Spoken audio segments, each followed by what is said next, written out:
Quand avez-vous compris que votre famille abritait un secret? Pauline Horowitz, vous savez, le secret a été propre à beaucoup de familles juives après la guerre. Une amie me dit souvent, il y a deux cas de figure, les familles où on ne parle que de ça, et celles où on ne parle jamais. Dans mon cas, on ne parlait quasiment pas, ou alors sous forme d'injonction qui nous faisait comprendre à mes frères, ma sœur et moi que le monde extérieur était dangereux, et que la catastrophe guettait si on relâchait la garde.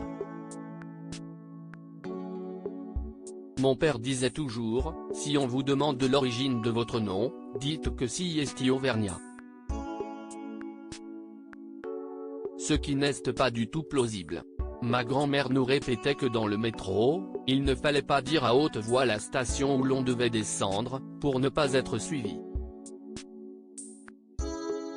Votre grand-mère, comme votre père, ne souhaitait pas évoquer la guerre. Il nous arrivait de poser des questions. Mais parler était terriblement douloureux pour ma grand-mère. Elle préférait nous montrer L'amour en héritage, une série un peu kitsch diffusée dans les années 80 et dont l'héroïne, juive, traversait la guerre.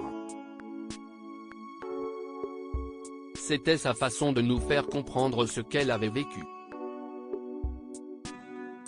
Quant à mon père, c'est grâce à lui que j'ai su que deux membres de notre famille étaient morts en déportation, mon grand-oncle Jacob et mon arrière-grand-père Nathan. Mais il ne nous en a jamais dit davantage. Comment avez-vous entendu parler de ce grand-oncle Joseph et du mystère qui l'entourait? Par la veuve de mon grand-oncle Jacob, il y a maintenant une dizaine d'années. Elle était déjà âgée mais sa mémoire était intacte, et elle a accepté de me parler de la guerre. Et au détour d'une conversation, elle m'a décrit une scène complètement folle. Celle d'un garçon, Joseph, mon grand-oncle, qui annonce un jour « Je vais tuer Hitler », et dont on n'aura plus jamais de nouvelles. Ce mystère, vous l'avez résolu en enquêtant pendant 3 ans, remontant jusqu'au berceau de votre famille, en Pologne. Des registres m'ont permis d'établir qu'il était né en 1921 et qu'il n'avait que 18 ans, en 1939, quand il a annoncé partir tuer Hitler. C'est fou. J'ai fini par retrouver sa trace dans l'armée polonaise.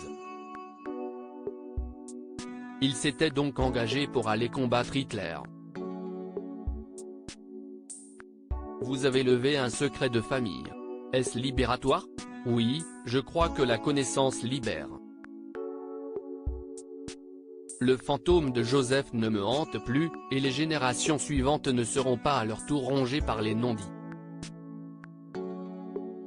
Avec ce documentaire, j'espère avoir donné une sépulture et une place à Joseph. Et inciter les gens à questionner leur propre histoire familiale.